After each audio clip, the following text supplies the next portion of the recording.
नमस्कार, देश के नंबर 1 शो कच्चा चिट्ठा में आपका बहुत स्वागत है। मैं हूं आपके साथ शिवानी पांडे। नंबर 1 चैनल के नंबर 1 शो कच्चा चिट्ठा के आज के स्पेशल एडिशन में सबसे पहले रूस की एक ऐसी न्यूक्लियर सबमरीन दिखाने जा रहे हैं जो एक बार स्टार्ट होने के बाद लगातार 10 साल तक चलती रहेगी। बीच रास्ते में इसे रोकना नामुमकिन है और अगर ये पनडुब्बी हमला करने निकल गए तो टारगेट को तबाह कर कर ही रुकती है। और उस पनडुब्बी के अंदर जब पहली बार कैमरा पहुंचा तो क्या क्या देखा? बर्फ में मौजूद पुतिन के बर्निंग एटम का फियर फैक्टर पेंटागन को कितना परेशान कर रहा है, पूरी डिटेल इस 10 मिनट की रिपोर्ट में है।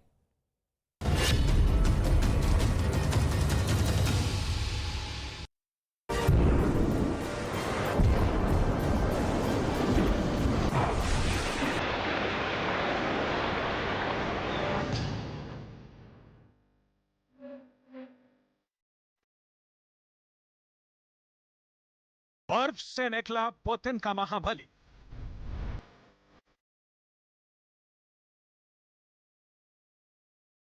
रूस के दुश्मनों में मची खलबली। ये हिमदानव कहां जाएगा? बर्फ से बाहर निकल कैसे तबाही मचाएगा? सफेद सागर में युद्ध का ये कैसा ब्लैक चैप्टर है जिससे व्हाइट हाउस भी डरता है।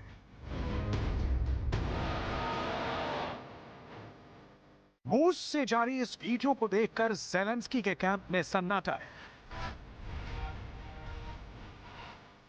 रूस के इस सबमरीन से नाटो के कमांड सेंटर में भूकंप आ गया है।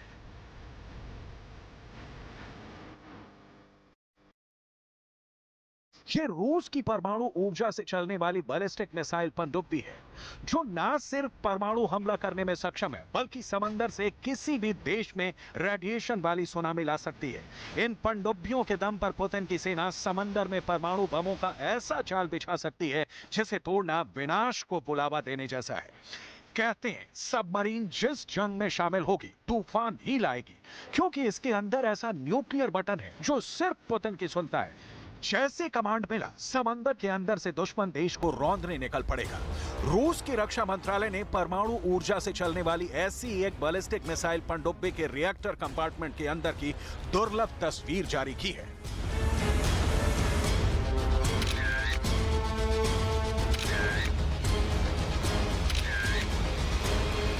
रूस ने पहली बार ऐसी तस्वीर जारी की है। इस तस्वीर में आपको इंजन दिखाई दे रहा होगा, लेकिन यह इंजन कोई साधारण सा इंजन नहीं है। यह इंजन एक बार स्टार्ट होने के बाद लगातार 10 बरस तक ऐसे ही चालू रहेगा।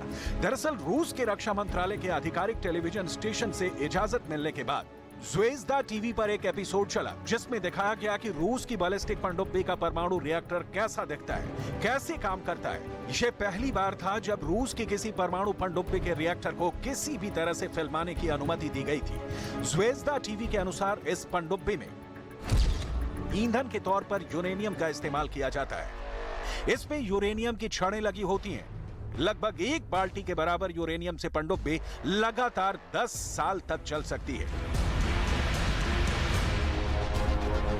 अगर परमाणु हथियारों की बात आती है तो रूस ने पिछले 1 साल में नियमित रूप से अपने परमाणु शस्त्रागार पर दुनिया का ध्यान आकर्षित किया है। जिन परमाणु हथियारों पर रूस रहस्य का ताला लगाए रखता है उसे धीरे धीरे खोलने लगा है। इन्हीं परमाणु शस्त्रागारों में एक बड़ा हिस्सा रूस की परमाणु पनडुब्बियां हैं।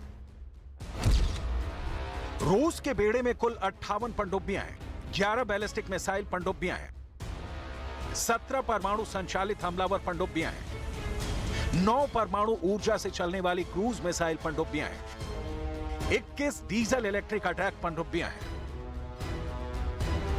सबमरीन के संसार में रूस ने एक ऐसी पनडुब्बी बना लिया है जिसका तोड़ कोई और देश नहीं बना पाया है। खबरें यहां तक हैं कि इस नए हथियार का पहला सेट बनकर तैयार हो गया है जो टेस्टेड भी है और ओके भी है। यह रूस का नया परमाणु हथियार है जो एक हमले में हिरोशिमा जैसे 100 परमाणु बम विस्फोट की तबाही ला सकता है।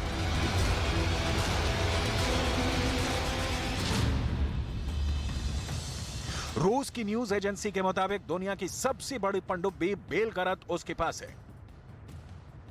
पोसाइडन परमाणु टॉर्पीडो को बेलगरद पनडुब्बी पर तैनात करने के लिए ही विकसित किया गया है। बेलगरद पनडुब्बी और उस पर पोसाइडन न्यूक्लियर टॉर्पीडो, ये पुतिन के हथियारों की ऐसी घातक जोड़ी है जो पूरी दुनिया से जीवन का नामो निशान मिटा सकती है।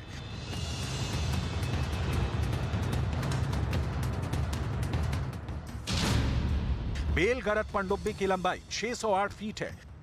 दुनिया में इतनी लंबी सबमरीन किसी देश के पास नहीं।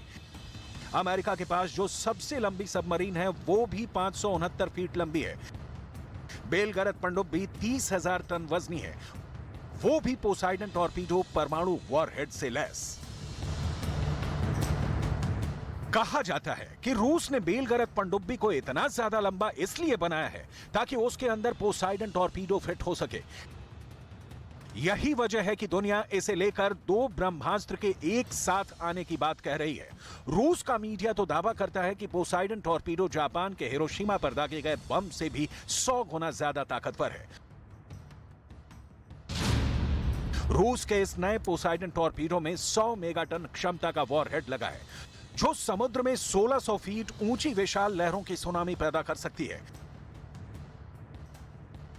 रिपोर्ट में दावा किया गया है कि पोसाइडन टॉर्पीडो ऊर्जा से चलती है। न्यूक्लियर रिएक्टर से मिलने वाली ऊर्जा की वजह से इसे रास्ते में रोकना मुश्किल होगा। बीच रास्ते में इसे रोकना मुमकिन नहीं। यानी अगर पनडुब्बी से पोसाइडन टॉर्पीडो हमला करने निकल गया तो अपने निशाने को तबाह करके ही रुकता है। दावा किया जा रहा है कि नाटो ने अपने सभी 30 देश को अक्टूबर में एक खुफिया नोट भेजा था। इस खुफिया नोट में चेतावनी दी गई थी कि पुतिन ने अपनी 604 फीट लंबी K329 बेलगरद परमाणु पनडुब्बी को पोसाइडन टॉर्पीडो के वाहक को तैनात कर दिया है।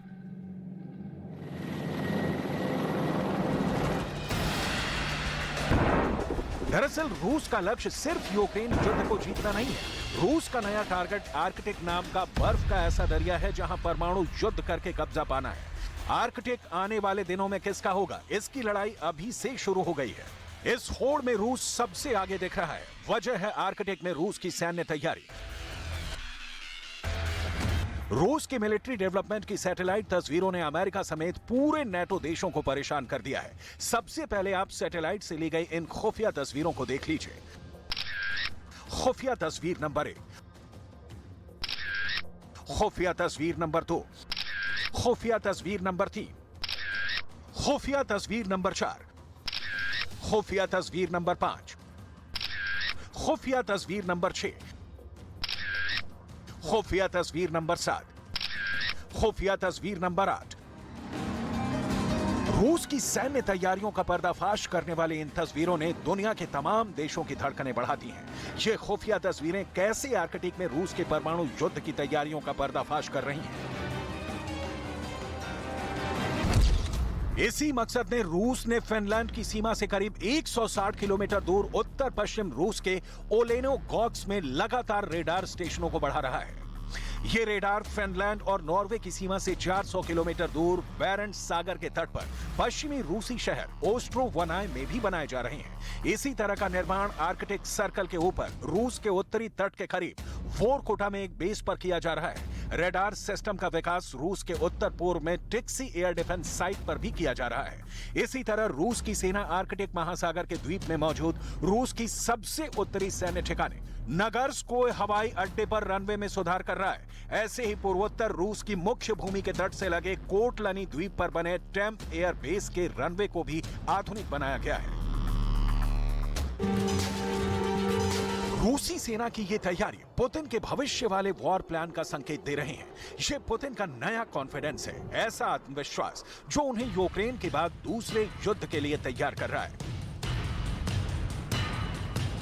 दावा तो यहां तक है कि आर्कटिक पर कब्जा करने की कोशिश में रूस इस इलाके में अपने महाविनाशक हथियारों का जखीरा तैयार कर चुका है।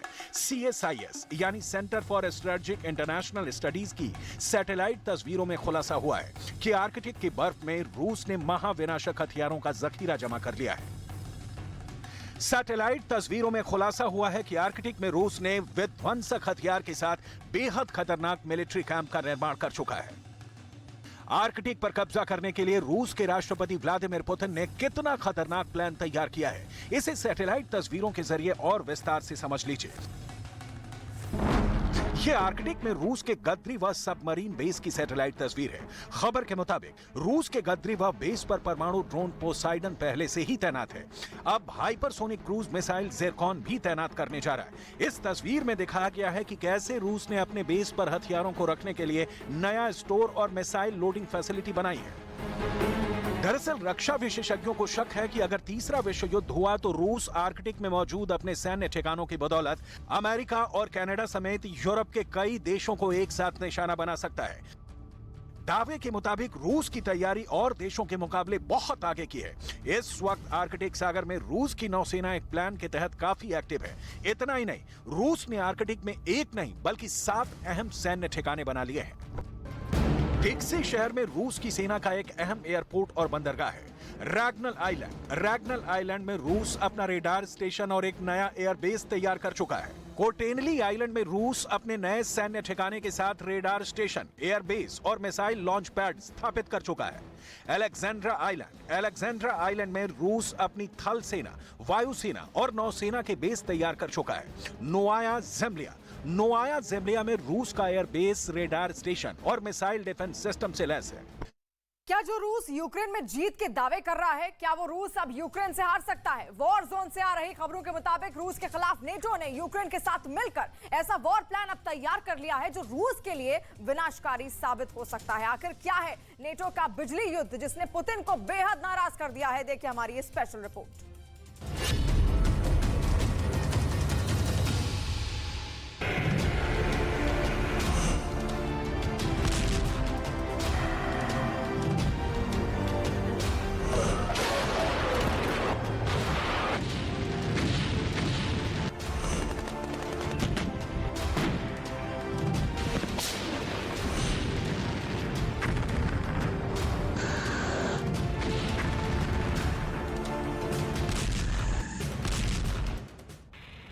क्या अगले 3 हफ्तों में नाटो के 20,000 से ज्यादा लड़ाकू विमान रूस पर हमला कर सकते हैं?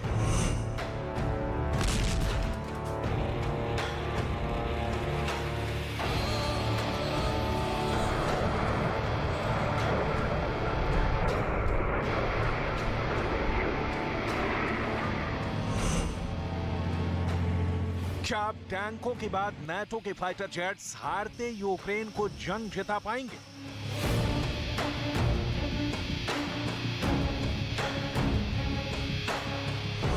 क्या राष्ट्रपति पुतिन को एहसास हो चुका है कि अब यूक्रेन के बहाने रूस का विनाश करने के लिए नाटो ने पूरी तैयारी कर ली है?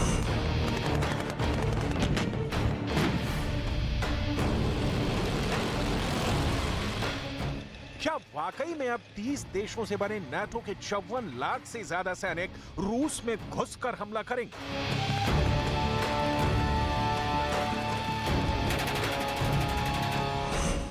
पिछले 24 घंटे में आखिर ऐसा क्या हुआ है कि पुतिन ने पूरे रूस को हाई अलर्ट कर दिया है?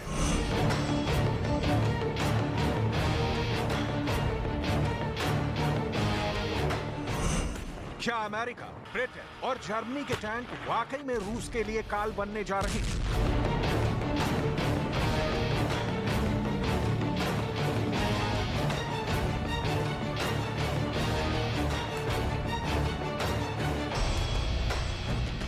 अगर रूस के खिलाफ 50 देश एक साथ हमला करेंगे तो क्या पुतिन का रूस उन्हें युद्ध में हरा पाएगा?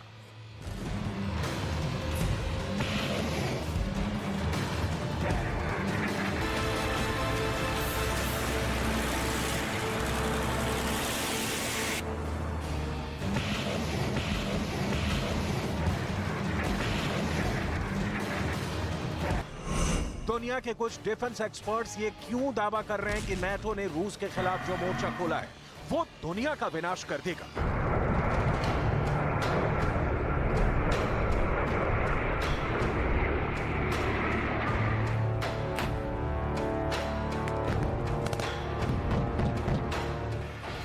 महीने की जंग के बाद अब युद्ध में कुछ ऐसा होने जा रहा है जिसकी कल्पना शायद किसी ने नहीं की थी।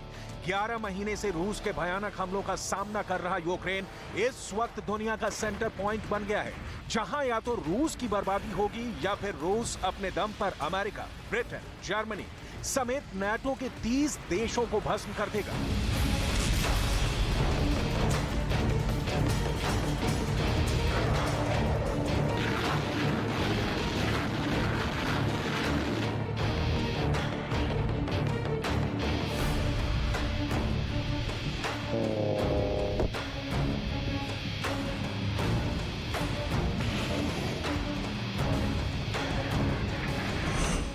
नाटो और पश्चिमी देशों ने रूस के खिलाफ जंग में अपने सबसे घातक टैंक उतारने का फैसला किया है।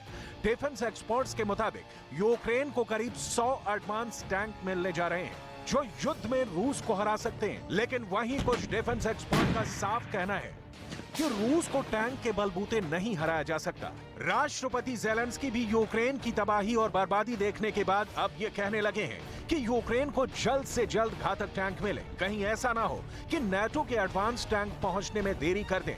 यूक्रेन के कुछ फौजी जनरल तो यहां तक कहने लगे हैं कि जंग जीतने के लिए यूक्रेन को टैंक ही नहीं बल्कि अब बेहद घातक फाइटर जेट्स की जरूरत है ताकि तूफान की तरह बढ़ती रूसी सेना को काबू किया जा सके। लेकिन सवाल उठता है कि यूक्रेन को अभी तक घातक टैंक नहीं मिल पाए हैं तो फिर फाइटर जेट्स कब मिलेंगे?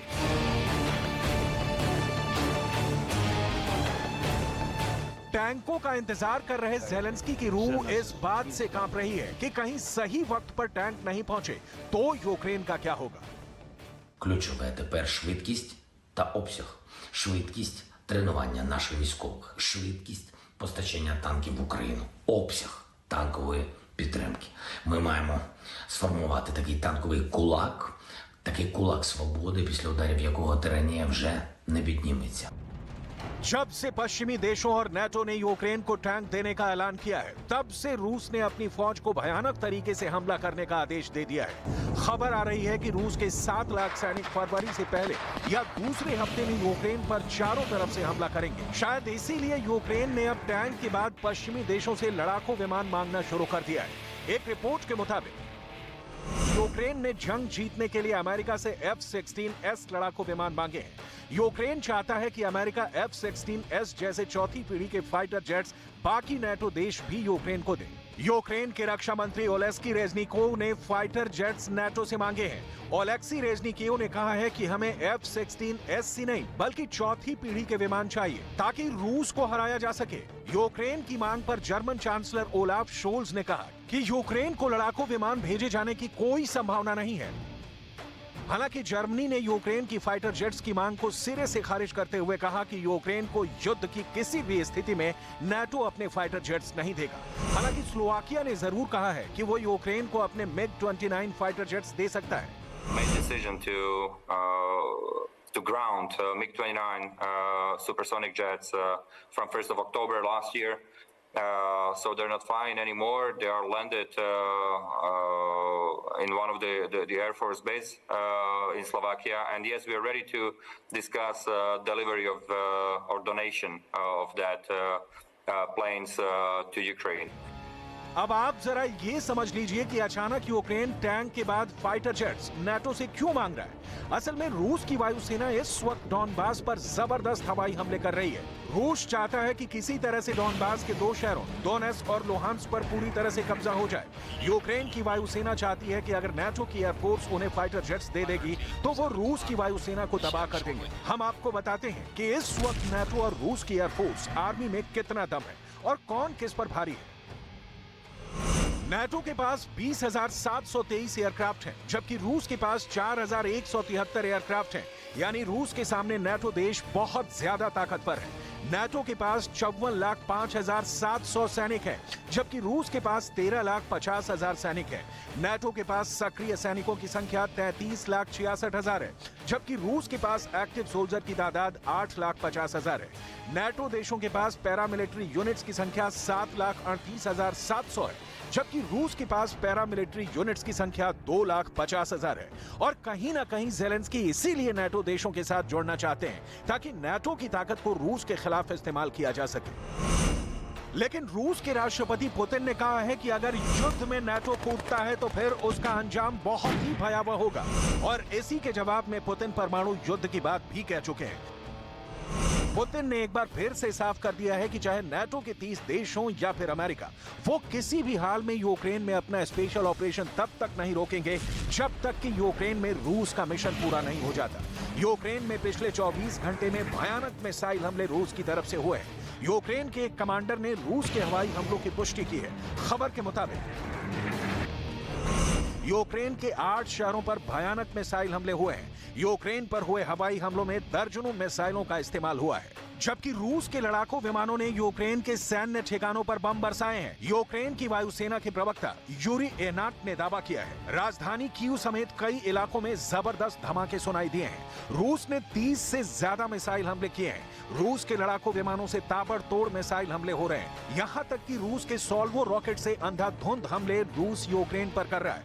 रिपोर्ट्स के मुताबिक रूस के कम से कम 6 Tu-95 लड़ाकू विमानों ने मरमांस्क क्षेत्र में मिसाइलें दागी हैं। यूक्रेन पर रूस ने 24 से ज्यादा ड्रोन हमले किए हैं, जिन्हें नाकाम करने का दावा यूक्रेन ने किया है।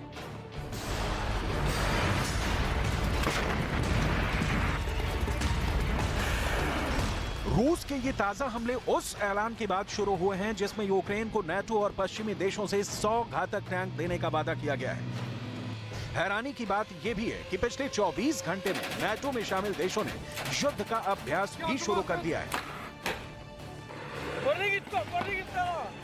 जरा आप रोमानिया में चल रहे नाटो के इस युद्धाभ्यास को देखिए, जिसमें नाटो के युद्धाभ्यास में शामिल 600 फ्रांसीसी सैनिक हिस्सा ले रहे हैं। पुतिन के रूस के खतरनाक इरादों को देखने के बाद से रोमानिया के पूर्वी शहर स्मरदान के पास जमकर युद्धाभ्यास शुरू हो चुका है। इसमें 200 से ज्यादा मिलिट्री व्हीकल हिस्सा ले रहे हैं। भारी तोप, टैंक, रॉकेट आर्मी इसमें हिस्सा ले रही है। यहाँ तक कि इस युद्धाभ्यास में अब फ्रांस ने अपने 4 लेक्लेरर्क बैटल टैंक को उतार दिया है। कुल मिलाकर नाटो ने रूस की घेराबंदी शुरू कर दी है, लेकिन इतना सब होने के बावजूद पुतिन के तेवरों में जरा भी नरमी नहीं है। पुतिन ने तो साफ कह दिया है कि तुम 50, मैं अकेला। देखते हैं जंग कौन जीतता है।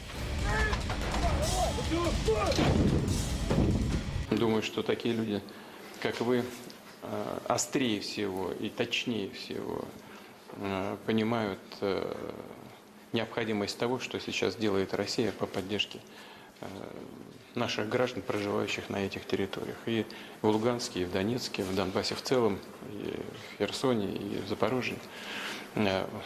Цель, как я уже много раз говорил, прежде всего защита людей и защита самой России от тех угроз, которые пытаются создать на прилегающих к нам наших же исторических территориях. И мы этого не можем допустить. पाकिस्तान में इस वक्त कोहराम मचा हुआ है। पूर्व पीएम इमरान खान और वर्तमान पीएम शहबाज शरीफ के बीच छिड़ी जंग ने पाकिस्तान को रसातल में पहुंचा दिया है। ऊपर से विश्व बैंक ने पाकिस्तान के भीख के कटोरे में और भीख डालने से इनकार कर दिया है। सत्ता के ठेकेदारों और अवाम के कमजोर विरोध की आवाज से पाकिस्तान दिवालिया होने के कगार पर अब पहुंच गया है। क्या पाकिस्तान एक और तख्ता पलट के मुहाने पर खड़ा है?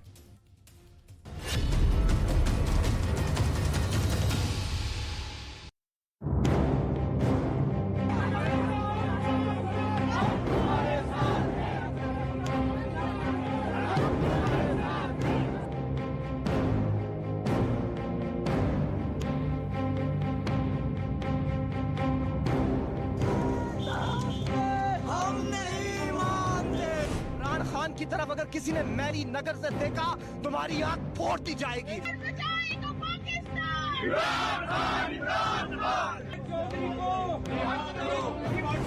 जमहूरियत की जान कोहराम के कबूतरों ने अपने खूनी पंजों से हलाक कर दिया है। हाथ में हथकड़ी और मुल्क में मचा कोहराम तस्दीक करता है कि पाकिस्तान पहले ईंट दर ईंट गिरा, अब दीवार दर दीवार ढह रहा है।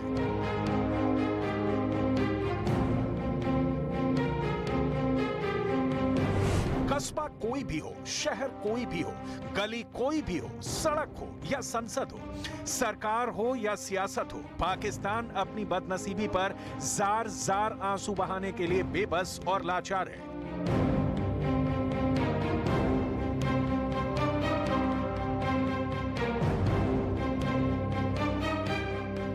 कहां की आप चर्चा करेंगे? अर्थव्यवस्था खाट पर पड़ी है, दबा नहीं, तीमारदार नहीं, और आफत ये कि किसी को मुल्क को बचाने की दरकार भी नहीं। पाकिस्तान को लूट लिया उसके ही अपनों ने।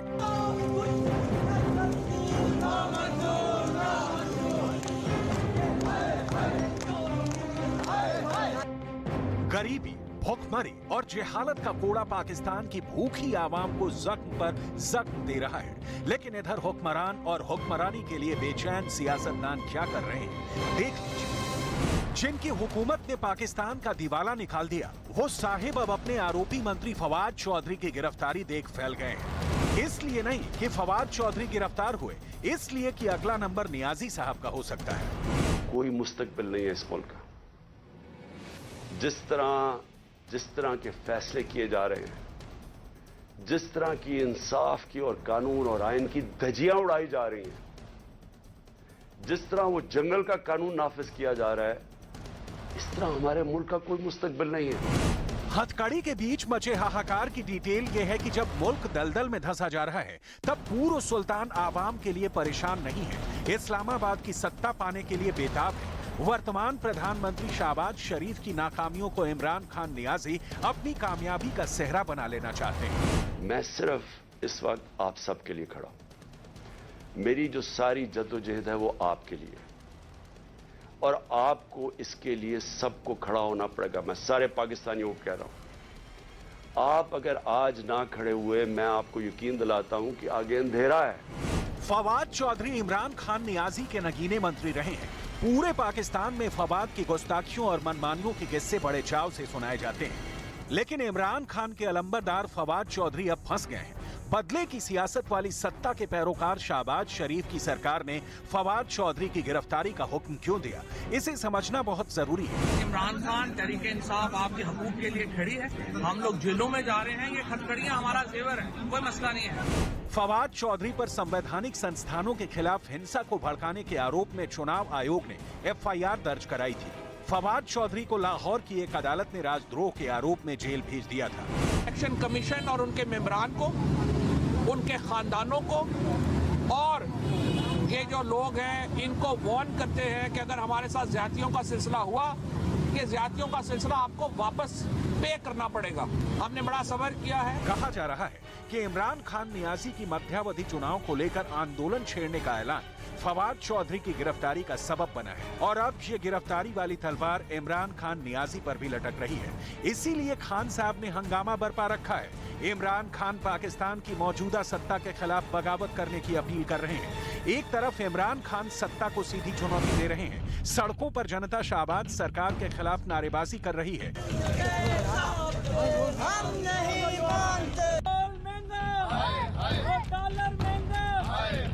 सत्ता से बेदखली के बाद से ही इमरान खान पर गिरफ्तारी की तलवार लटकती रही है, लेकिन शायद इमरान का जेल जाने का वक्त आ गया है। लिहाजा इमरान पूरी ताकत के साथ सड़क पर उतरे हैं। कहां भूखे और प्यासे पाकिस्तान को सियासत के भेदभाव से ऊपर उठकर खाना और पानी देना होना चाहिए था। कहां खान साहब अपने किए पापों पर पर्दा डालने के लिए उसी भूखी आवाम को आंदोलन की आंच में झोंक रहे हैं। सुनिए इमरान खान नियाजी ने नया क्या कहा है। आपको अपनी तकदीर अपने हाथ में लेनी पड़ेगी।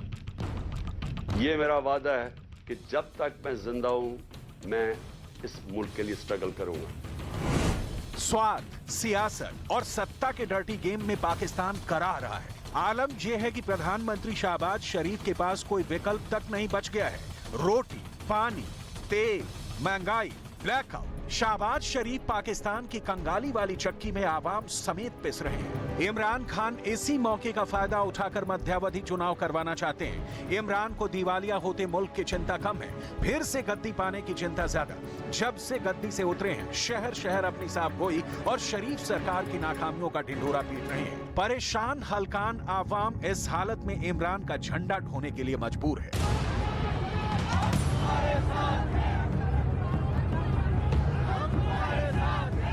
पाकिस्तान में इस वक्त की तस्वीर इतनी भयावह और डरावनी है कि दुनिया घबराई हुई है। एटम बम बनाने के लिए देश को घास की रोटी खाने पर मजबूर कर देने वाले नेताओं ने पाकिस्तान को कहां पहुंचा दिया है। जरा इसकी ताजा बानगी देखिए। फाइनेंशियल क्राइसिस से जूझ रहे पाकिस्तान के सामने श्रीलंका की तरह ही डिफॉल्ट होने का खतरा मंडरा रहा है। पाकिस्तान को 10 अरब डॉलर के विदेशी ऋण की तत्काल जरूरत है। इसके लिए वो अंतर्राष्ट्रीय मुद्रा कोष यानी IMF से मदद की आस कर रहा था, लेकिन एक रिपोर्ट के मुताबिक IMF ने पाकिस्तान को कर्ज देने से इनकार कर दिया है। IMF ने संकटग्रस्त देश की मदद के लिए बचाव दल भेजने से भी साफ मना कर दिया है। कहीं कोई राह नजर नहीं आती। दिन, हफ्ते, महीने नहीं, पाकिस्तान को संभलने और संवरने के लिए दशकों का वक्त मिला, लेकिन जब रहनुमा ही धोखेबाज निकले तो आवाम के हाथ सिर्फ जमहूरियत वाला झुनझुना ही रह जाता है। विश्व बैंक की एक नई रिपोर्ट से पता चला है कि पिछले साल देश में आई विनाशकारी बाढ़ के चलते पाकिस्तान में 60 लाख लोग वर्तमान में गंभीर खाद्य असुरक्षा का सामना कर रहे हैं। इसी विश्व बैंक से पाकिस्तान को सारी उम्मीदें थी, लेकिन पाकिस्तान को वर्ल्ड बैंक से मिलने वाले 1.1 अरब डॉलर के 2 कर्ज की मंजूरी अब अगले वित्त वर्ष तक के लिए टाल दी गई है। पाकिस्तान के पास विश्व बैंक के अलावा 3 और मेहरबानों से मदद की उम्मीद थी, अमेरिका, सऊदी अरब और चीन से, लेकिन इन तीनों ने भी मुंह फेर लिया। कर्ज के बोझ से झुकी कमर वाले हाथ में भीख की अब अधेली भी ये देश नहीं रखना चाहते। पाकिस्तान के सामने संकट है, जाए तो जाए कहां, और इधर ये नेता है जिनकी रोटियों पर पाव पाव भर का मक्खन लगाया जाता है।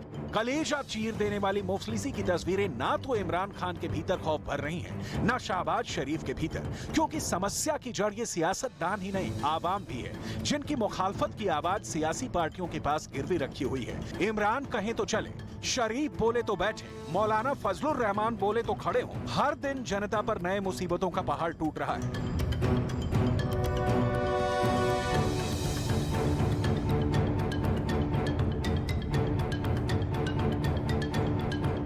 साल की शुरुआत से ही पाकिस्तान से आटा संकट की तस्वीरें सामने आने लगी थी।